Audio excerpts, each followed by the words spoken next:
Welcome back to South by Southwest 2011's Next Stage, sponsored by Wtchitoo. And here we are with Mr. Frank Radice.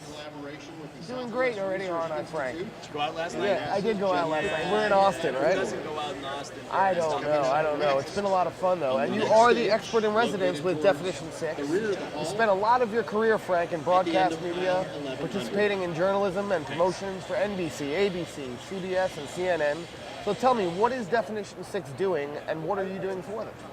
Definition 6 is called a unified marketing agency. There's a number of reasons that we call it a unified marketing agency, not the least of which is if you are a client and you're looking for an agency to do work for you, often an agency will say, sure, we can do the work, and then they'll outsource maybe the social media, maybe they'll outsource the production of the commercial, post-production to another company, audio to another company.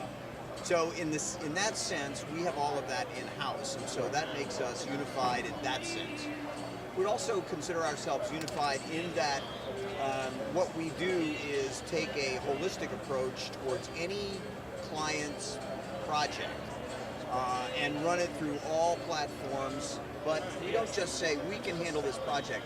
We go through a very serious and committed strategy and planning system for every client, so that we understand what the product is, we understand who the client is, we understand what the challenges are, we understand what the goals are, and so that's what Definition 6 does. What I do for Definition 6 is I offer a consultative ideology. I've had an opportunity to be both a journalist and a marketing expert. Marketing, right here, on marketing, see? And in case you want to get a hold of me on Twitter, that's where you do it. That's Mark. So I've been a journalist and I've been a marketing expert. I've worked at all of the networks. I've had an awful lot of people that have worked for me and worked with me in all aspects of marketing, production, post-production, and design. And I retired from NBC after 17 years at NBC. And then I went from that to becoming the president of the TV Academy. So I worked as the president of the Emmys. I did that for about a year, really didn't like the job, and retired again. These guys at Definition 6, who are some people that I've had relationships with for many years, actually, as a matter of fact, one of the guys that's in the executive group I've known for almost 30 years, said to me, well, you're out of work, you don't want to hang around your house all the time, you certainly don't want to be, I love my wife, but I don't want to be there all the time. And I said, sure, I'll be happy to come and do it. What do you want me to do? I'll offer advice, I'll give you counsel, I'll tell you people that I know, I'll hook you up with things, I'll walk into a meeting and I'll go, try it in plastic, and then I'll go to lunch, but I won't fill out forms and I won't do paperwork. And they said, sure, come on, you can come and do this, we'll give you an office and a computer. Very cool. So, let me finish. I never left. Anyway, go ahead. And so my question for you then is, with all of your experience, especially in broadcast, as we know it's a battle for eyeballs, what do you see in the future for broadcast, and how is today different, or how will the future be different from today?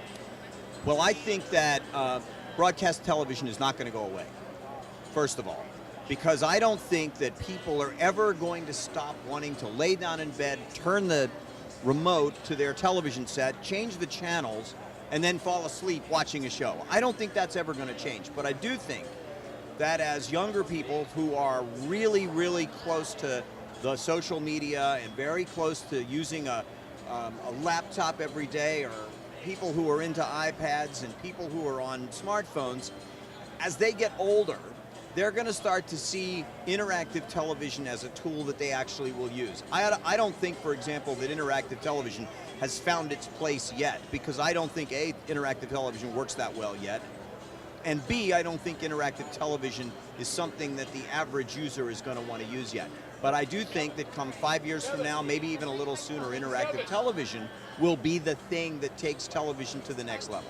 So then, do you think the broadcast networks are going to shift over to digital and internet streaming content, or are they going to stay on terrestrial television? I think they're already shifting over, but I don't think it's shifting over. I think it's augmentative. I think it just becomes another platform for them. You don't think it's hardware driven? It's all hardware driven. In the end, no signal that has video in it can be on anything other than something with a screen. So, I mean, obviously, until there's 3D holograms, it's got to have a screen. So clearly, the device is very important, and that's, you know, look, that's why a place like CES, within the last 3 years, has turned into a place where the content providers are there, because their content doesn't mean anything unless it's on a screen. Right, so speaking of more interactive media now, how has social and interactive media changed the way and the methods you use in promotions, and where is it going next? Well, I think it's really important. First of all, when social media started to become a thing, we looked at social media as an opportunity to market and cost per thousand than you would spend, say, on traditional on-air or outdoor or print. Yeah. So we went at it, we gravitated towards it for that reason first, but second of all, it has a huge user base. So that means a lot of eyeballs at a lower cost per thousand. So now all of a sudden, you can't go and say, look, there's an ROI attached to it, but you can say we've reached, and we've had a greater reach and frequency of our message at a lower cost per thousand, and that basically affects the ROI, so it's become a business proposition as well as a high-end marketing proposition. So then what are you excited about going forward with the social media space? Well, I think that there's an awful lot of opportunity in the social media space, and I'm not sure that it's anywhere near what it's going to be. Every single day, something new comes out. I've had an opportunity, for example, to play with Hashable while I'm here.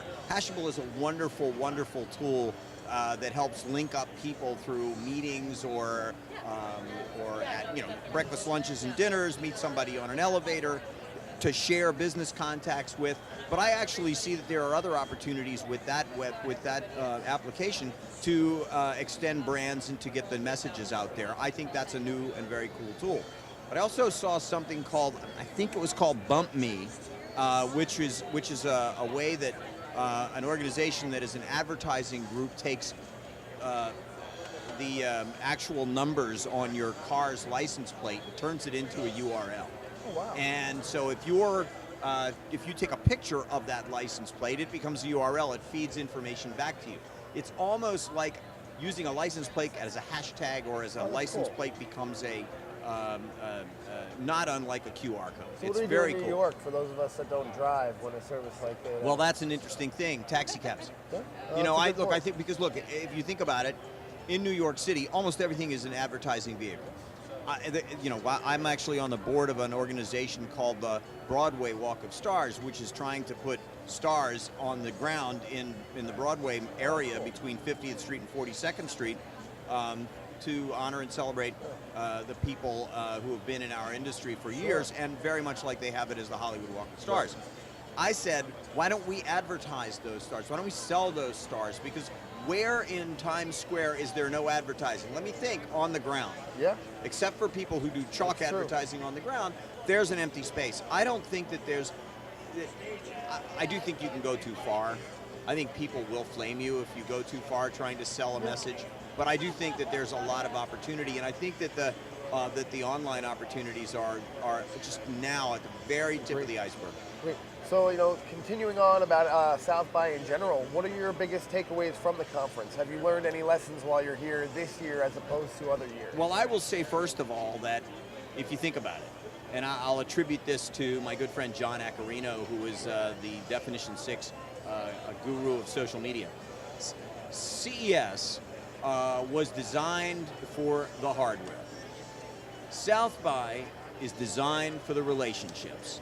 And I don't come to South by specifically to see too much new stuff. I mean, look, we did have Twitter come out here. We did have Foursquare come out here. I'm not sure that there is a Twitter or a Foursquare here this year, but I didn't come here looking for that. What I came here looking to do was to take relationships that I already have, see a lot of people, like I've looked Brian from Wtchitoo, see people that I already know, guys like Paul Farkas, who's a social media marketing guy from New York, people that I already know, come and continue to develop those relationships, and then maybe meet some new people. To me, South by is all about relationship and relationship building, It's not about extending brand, and it's not even about trying to find something that's new. All right, so one more marketing question, and then I want to ask you about music. Which is king?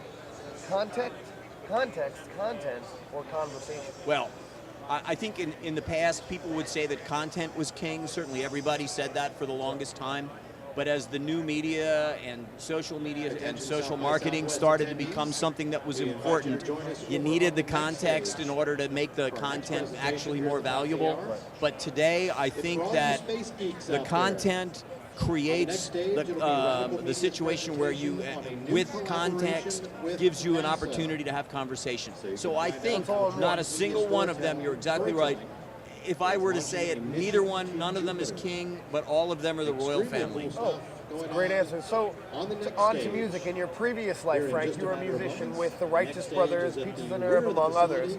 And this week you're in Austin, the live music capital of the world.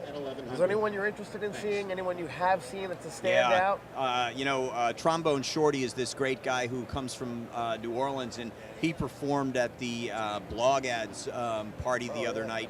You know, you can't walk down the street of New Orleans without hearing some great music. I don't think there's anybody that I'm going to go seek out, because unfortunately I'm not staying through the music part of it. But anywhere up and down 6th with the doors open, you'll hear a good band go in and listen to them. But I'll say that something very interesting is happening here on the floor of the convention, and that is the various countries that have brought their music in, whether it's Israel or Ireland or Belgium or Germany. I mean, they've all got a booth here, and they're all giving away CDs, and there's all great music on those new CDs. And I would say, go get those CDs, listen to that music, because somebody does something you've never heard before, and you might hear it here in Austin. So when is your next album coming out? Yeah, I don't think I have a new album coming out. I am working on the soundtrack music for one of the TV networks that's a client, so I'm co-writing and co-recording that music, so that'll be coming soon. I don't want to say who the client is right now, but it's there. Is there anything else that we may have heard of yours on television up until this point? You know, I had a theme song for the Today Show called America's First Family, which ran for 8 years and helped to brand the Today Show. That's no longer on the show anymore, but the music for the 4th hour of the Today Show is mine. Oh, very cool. So, Frank, thanks so much for spending time with us today. We really appreciate having you around, and we'll see you again soon. Thanks a lot, Stu. All right.